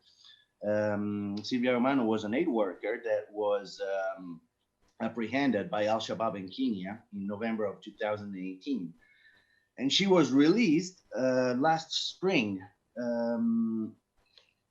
What happened was that as she was released, the Minister of Foreign Affairs, the current Minister of Foreign Affairs, Di Maio, and the current President of current Prime Minister, Conte, rushed to the airport to welcome her and praise the effort of the Italian Foreign Ministry and of the Foreign Intelligence. Unfortunately, shortly after, a photo of Silvia Romano, which was presumably taken immediately after her release, showed her wearing a Turkish Special Forces combat vest. How's that possible?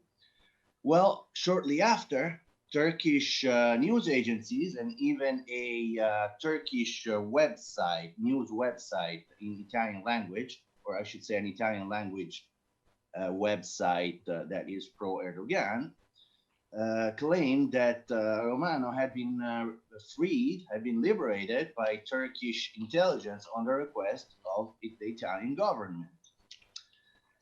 Now, the fourth reason why Italy is important for the Muslim Brotherhood, it's the consolidated relations between historical members of the Muslim Brotherhood in Italy and the political, institutional, and academic world.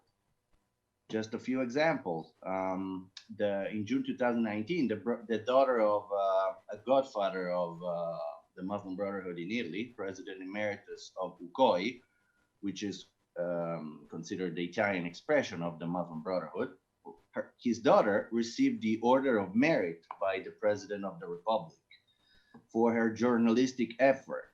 Unfortunately, Italian politicians and media have raised concerning links between this family and Syrian militants, one of which is serving a life sentence in Sweden after being filmed executing unarmed Syrian soldiers. The story was published by the New York Times, by the way.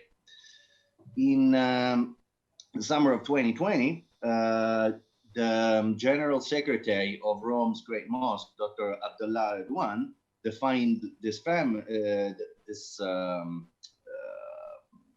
mister as the founder of the Muslim Brotherhood in Italy. This President Emeritus of UCOI I'm talking about. And he accused the Muslim Brotherhood of turning believers into militants. And by the way, you can read the full issue on the ITCT website. Now, the current president of UCOI was officially received by the Italian Prime Minister and by the Minister of Interior, Luciano Lamorgese, during the COVID pandemic. And this raised an interrogation by the Secretary General of Rome's Great Mosque, since Islam in Italy is pluralistic. Islam is not yet officially recognized. So Erdogan said, why do they have this tete-a-tete meeting? The former UCOI treasurer is also the president of the Islamic Alliance of Italy, which is blacklisted by the United Arab Emirates. And guess what? This association, the Islamic Alliance of Italy, shared the same HQ address, the same physical address as the youth organization of UCOI, the Women Association of UCOI, and CAIM, Now, what is Qaim? Qaim is let's call it a congregation of Islamic and Islamist associations with obvious political view that are based in Milan and Lombardy. Now, in 2015, Yusuf Qaradawi mentioned Qaim when promoting a fundraising company for the construction of a mosque in Milan, specifically citing the names of Yassin Baradai and Davide Piccardo. This thing is on Qatar Papers, you can read it. Now, Davide Piccardo is the coordinator of Qaim, and he's the son of former secretary of UCOI. Davide Piccardo is very active in favor of Morsi, Erdogan. He was even photographed at a demonstration for the Jamaat-e-Islami, the Bangladeshi Jamaat-e-Islami. And he's also the editing director for the 2019 born La Luce News, which is that pro-Turkey, pro-Muslim Brotherhood website that I was citing before when referring to the liberation of Silvia Romano. Now, guess which news site was chosen by Silvia Romano, who, by the way, converted during detention by Al-Shabaab? Well, she decided to give her first interview, not to a mainstream media, but to this La Luce News. One more thing. The president of Qaim, we said that the coordinator is Davide Piccardo. Well, the president of Qaim is a well-known Turkish mister who is also the president of Milli Görüş, Italy. Now you see how all the dots are connecting. Now, many are wondering about La Luce's funds, where they come from, what is the amount, but so far there hasn't been any way to know this, just like the mayor of Sesto San Giovanni, Roberto Di Stefano, had a hard time figuring out where the money for the mosque that was funded by Qatar Charity was exactly coming from. He had asked to view the financial report, but in vain. One more actor that is worth citing is the Waqf al-Islami, founded in the early 1990s and an association with the objective of acquiring religious properties for the Muslim community. In 2007, it became object of a parliament interrogation due to the mystery behind its activity. It is interesting to notice how all these associations and organizations always have the same families behind. They all appear as umbrella organizations belonging to the same ideological structure. In conclusion, several people have asked me why in Italy no detailed inquiries, books, or reports on Islamist financial activities have been published. Well, the answer is simple, because it is extremely difficult to obtain sufficient information from both the organizations involved and the Italian institutions. And that is a pity, because financial transparency is essential in such issues, not only because it's not just a matter of national security, it is also for the safety of all and the interest of all those Muslims who don't want to see their religion hijacked by certain groups and organizations that have nothing to do with religion. I'm done. Thanks. Okay. Thank you very much, Giovanni. Thank you. Last but not least, I'm pleased to introduce Noor Dahri, the Executive Director of ITCT, Islamic Theology of Counterterrorism, a counterterrorism think tank in the UK. He is currently working on his third book entitled Islamic Theology of Counterterrorism. His presentation will investigate the Muslim Brotherhood's financial networking in the UK. Please.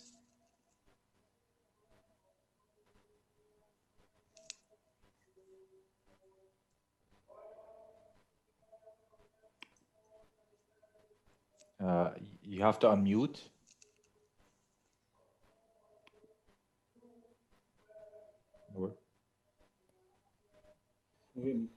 Yes, great. Now you're live. Yeah, thank you very much, Dr. Christie, for inviting me. Thanks for the research organization for arranging such an informative conference on Muslim Brotherhood. Can you your volume? Can you increase your volume, or because we can't really hear you very well. Sorry. Can you hear me now? Yes, now it's better. Okay, thank you very much. Please. Thank you very much for inviting me in such an informative international conference on Muslim Brotherhood. As all the speakers put the light on on the Islamist organization Muslim Brotherhood, which is unfortunately called as or classified as a non-violent Islamist organization in United Kingdom. But this organization is already banned in several Arab countries, including United Arab Emirates. But UK has not designated or classified this as Islamic terrorist organization. This non-violent, so-called non-violent Islamist organization, Muslim Brotherhood, remained active in UK since 1960s. And this organization is yes, Muslim Brotherhood in Egypt, they call it a mother organization, but I say the Muslim Brotherhood in UK, they have taken over the mother role from the Egyptian Ikhwan al-Muslimin. We can say Ikhwan al-Muslimin in Egypt is a mother organization of, ideological mother organization of UK's Muslim Brotherhood, but is a financially and networking wise Muslim Brotherhood UK is a mother organization of all association and organizations of Muslim Brotherhood around the world. Now I will put light on let the light on these organizations, how they operate in the UK. 1960s, when they were scrutinized in Egypt, so they migrated their fellow associates, very active members. They migrated from Egypt and different other Arab countries to UK and the US. So when they enter in the US, they have some kind of amounts with them, because they were Arab living there. They have some kind of amount they generated, created in Egypt. So when they moved in the UK, they started building up and buying properties, and they have conducted and named their Islamic institutions and described under the Islam. So these organizations they run through their charities, and they have different charity organizations and mosques and Islamic institutions since 1960s and 70s. These organizations were categorized in these Muslim Brotherhood operated categorized in three levels. One level for the pure brothers. These brothers were originally for the founders of the Muslim Brotherhood in the UK, as well as they were directly migrated from the Arab countries and Egypt. So they were called pure Muslim, pure brothers. And the second phase of these Muslim Brotherhood in the UK is a Brotherhood affiliates. Now, Brotherhood affiliates means those people who were recruited by these brothers ideologically and associate them into Muslim Brotherhood International Network. And then they created organization, and then created sub-organizations, then associations, then centers, which we can which we call direct MB's organization, as well as organization influenced by the Muslim Brotherhood. Now let's talk about these small cluster of a handful of senior leaders and young activists engaged in media, in legal firms, in their lobbying efforts and to challenging the current Egyptian regime. The London-based,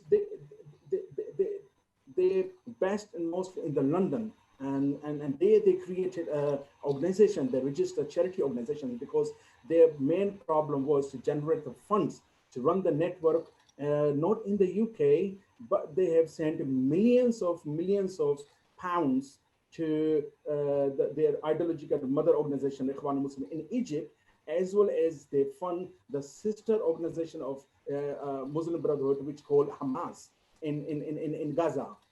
That time was Palestinian, these old areas populated by the Palestinian people. So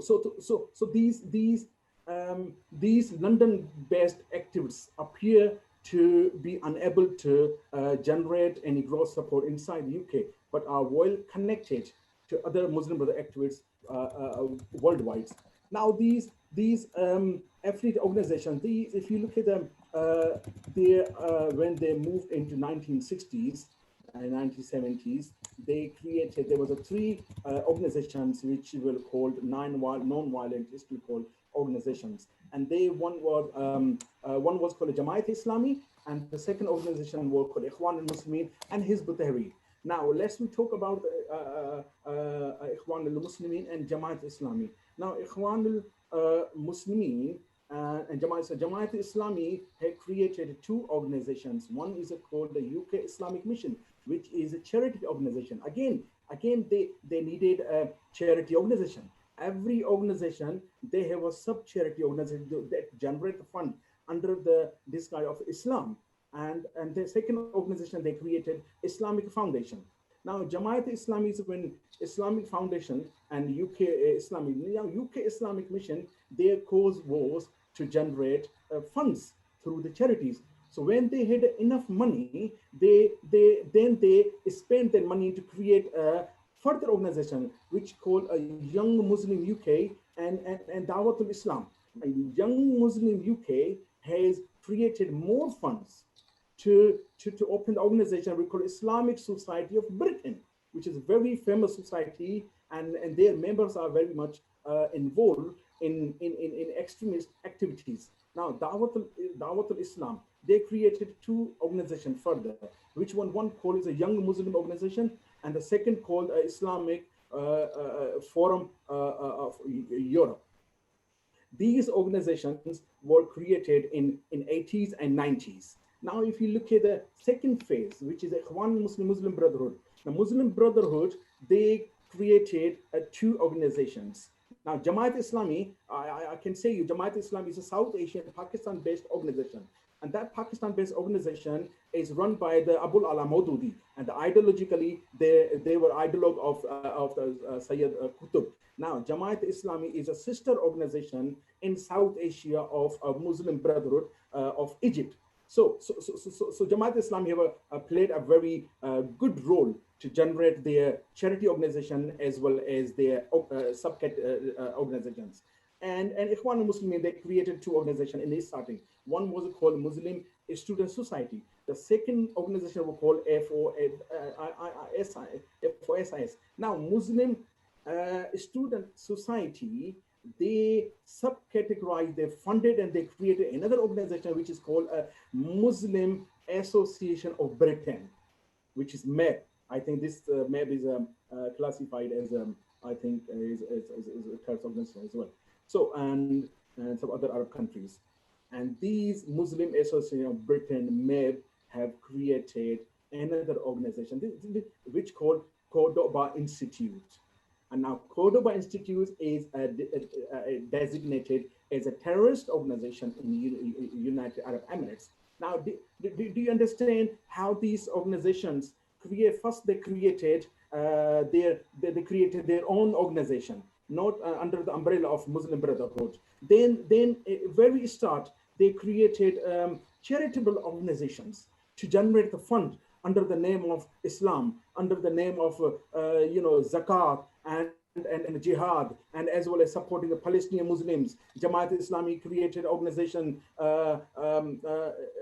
Islamic Society of Britain. They very much active in collecting in the name of jihad in Kashmir. So after that, when they knew they have enough funds, then they created a terrorist organizations, which are and they're very clever. They use this organization as violently, not in the UK, but in Arab countries, in the Middle East. They like Cordoba Institute, like Islamic Relief, Islamic Relief is a Muslim Brotherhood and a main charitable organization that generated millions of pounds, and they invest millions of pounds in Egypt and other violent activities in other countries to destabilize Arab regimes. Now, if we look at Islamic Relief and as Cordoba Institute and other Islamic Society of Britain, these organizations have incredibly supported Morsi's government, not only provide funds,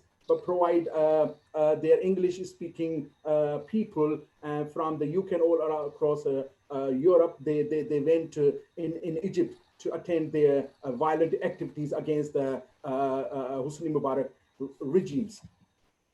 Now, if you look at more further. Sorry, Noor, 1 minute. Okay. Now these organizations now before they have two phases. When a religious phase, other phase is a very secular phase. They created other organizations which call Federation of Islamic Organization in Europe, and this organization is worth is of 8.5 million. And they created another charitable organization which is called Europe Trust, and Europe Trust have millions of funds they generated to sustain the terrorist organization of Muslim Brotherhood. Now, if you give me a spare of a few minutes, I can tell you there is other organizations which are recently created in 2000, and these organizations, if you look at their websites, these organizations are very educational organizations.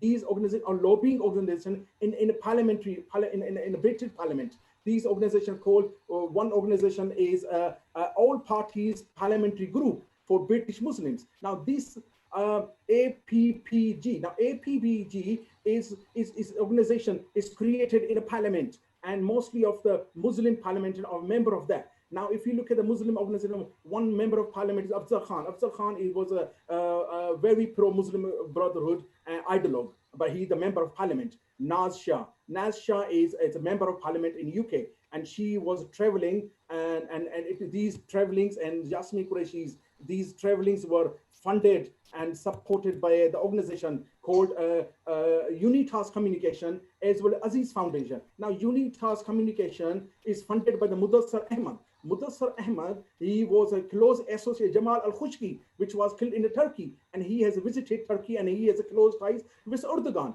Now, Unitas Communication, along with the Aziz Foundation, they are supporting parliamentarian, Muslim Pakistani parliamentarian in the United Kingdom, fund them, and these all parties parliamentary group of British Muslims are supported, funded by the Unitas Communication, run by Mudassar Ahmad, as well as Aziz Foundation. These organizations, purely Muslim Brotherhood organization, these now they have started a strong lobbying with their network, manpower, and their millions of funding in the Parliament and the House of Lords to not only they can visit, they can spend the money on these member of parliament, as well as they have invited in the conferences. Naz Shah, Afzal Khan, Lord Nazir Ahmad, these all people are funded by the Muslim Brotherhood. They have a very strong network in the UK. They have a very strong network in the British Parliament. They have connected with the CARE. They have connected with the American. Now there's American organizations. These organizations are run by a Muslim Brotherhood. And if you look at the organization, their faces in front are English faces, American faces, to deceive the people that Muslims are behind. These are English people. They are American peoples, white faces. The people don't understand who is behind them. But if you look at their team, and in the corner you will find a Mudassar name. You will find Amanullah. His father, his brother Shahadullah. These people have a very good connection with democratic parties in America. They have a very good connection with Joe Biden, personal connection with Joe Biden. Now these organizations run by some white Americans, they are funding in the UK's organization to spread out the Muslim Brotherhood network violently and ideologically. Thank you very much, Noor. I appreciate it. Now, before we end our today's session, may I ask you kindly all to kind of provide a 30-second synopsis of your presentation, or parting words in terms of what you'd like the audience to know about the funding or the financial transactions of the Muslim Brotherhood. Let's start with our first presenter today, Brig. Thank you again to Trends. Just in summary, I appreciate this platform discussion. We need to understand the ideology. We need to understand the ideologues. You know, we need to know what they've said and what they say, but more importantly, how they move money. And we need models to review that to look into the future to prevent it. So thank you again to Trends for this opportunity. Thank you, Brig. Dr. Muhammad, a parting to the financial pipelines or? Yes. To summarize what I've said previously, that the Muslim Brotherhood benefited from hidden elements to conceal their funds and their fortunes. These hidden elements are available at the political and ideological arenas. At the political level, they seized the political opportunities and during the colonial era and during the eras that followed, also during the presidency of Jamal Abdel Nasser. And then at the ideological level, the Muslim Brotherhood managed to utilize religious scriptures and to win these sympathy, religious emotions and sentiment among the different people of the community, and this is to attract them to the membership of the Muslim Brotherhood and the funding of those activities of the Muslim Brotherhood in the name of religious da'wah or the call for Islam, and then they would seek to promote the Islamic Caliphate, which should prevail the Muslim world. Thank you very much. This is my brief intervention. Wa'el.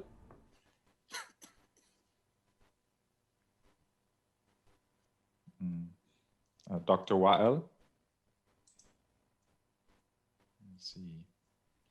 I guess he's not there. We'll just move on to Irina, if you have any parting words.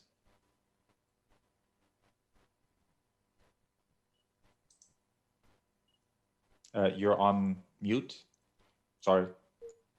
The Muslim Brotherhood has a great deal of flexibility because most of its operations are decentralized for security reasons. As such, it has a variety of relationships with businesses, various private and public entities around the world, governments, associations, and individuals of various backgrounds, not just Islamists. Its funding and spending model has become much more sophisticated, intricate, and complicated to understand and to trace. Therefore, my recommendation is to devote resources to understanding these external relationships that go far beyond the traditional Islamic charity model. Thank you.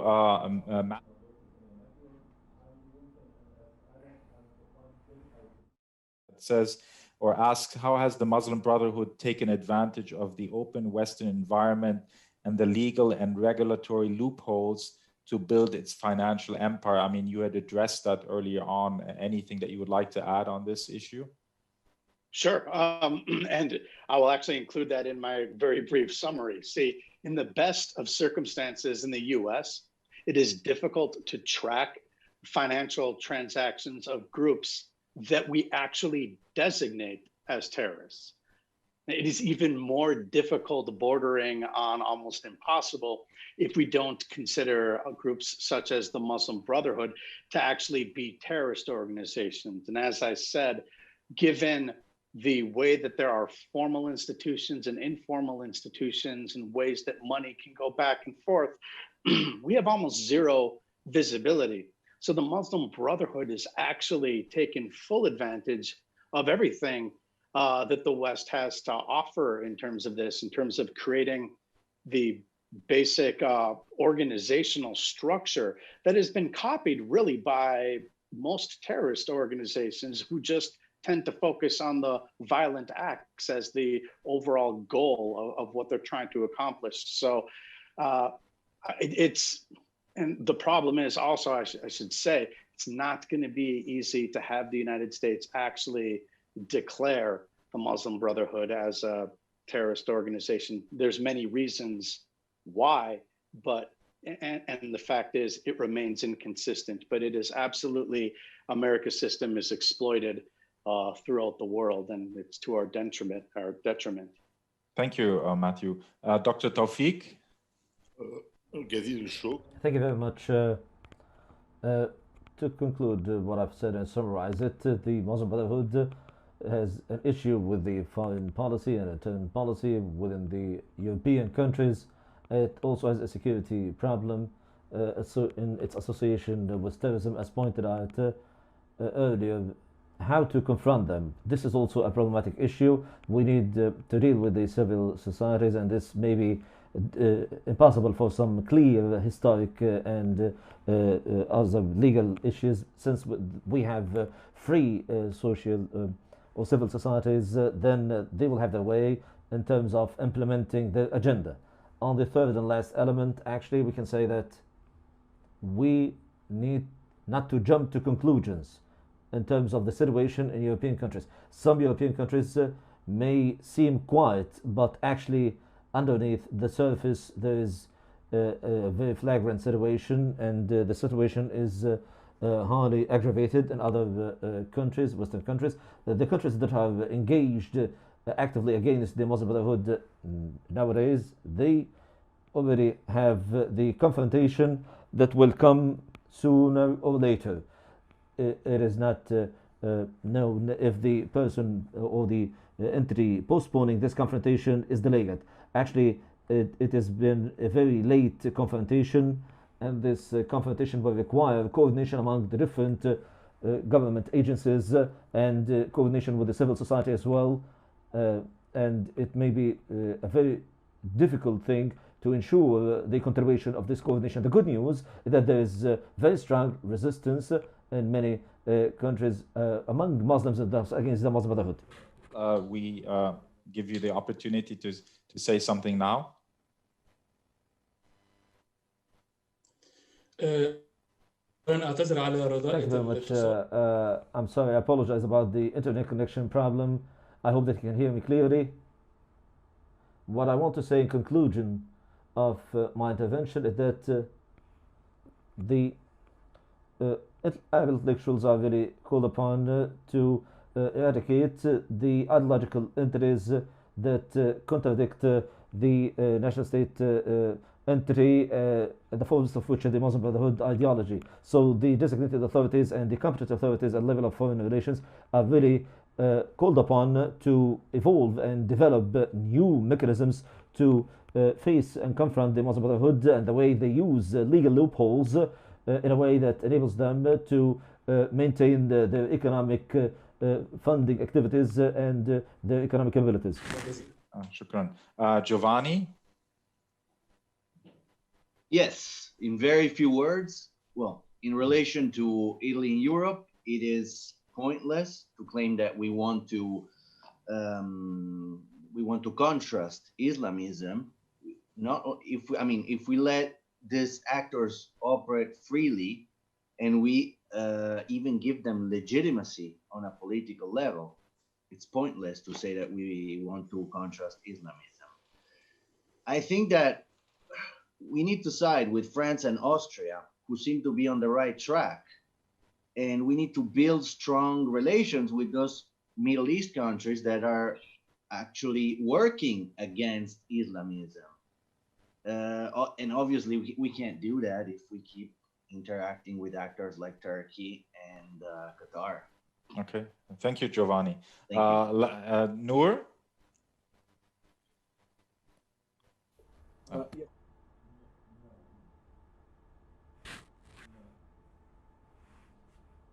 I was saying before, Muslim Brotherhood is I think the people should not consider Muslim Brotherhood as only an Islamist organization or only an extremist organization, but it should be considered not terrorist organization, but is a mother terrorist organization, which involved in money laundering, which involved in a networking all across the world. Now, these all organizations linked to Muslim Brotherhood in Europe or in America, they are daughter or sister organization of Muslim Brotherhood in UK. My team in ITCT, we are working hard to make one new report, which we definitely will shock the world, that we will trace every single person in UK, Europe, and America. They are connected, or the organization they are connected with Muslim Brotherhood in UK. But they have destabilized, and they have destabilized not only the Middle East, but they are connected with Turkey, and they are destabilizing the other regions in the world. So we need to disclose, and we need to generate a pressure to the European governments with evidence to prove to ban these Muslim Brotherhood organizations. This is how they banned Hezbollah. They banned Hezbollah entirely, politically and militarily. Now this we need to unite, we need to work hard and trace their connection footsteps across Europe and the Middle East and Asia and America, and to provide enough evidence to the governments of UK and other European governments to designate Muslim Brotherhood as a terrorist organization. Okay, thank you very much, Noor. I would like to thank all the panelists for their very interesting presentations. On behalf of Trends, we would like to express our sincerest gratitude for participating in this e-symposium and look forward to welcoming you at one of our future events in 2021. Have a good night and ma salama.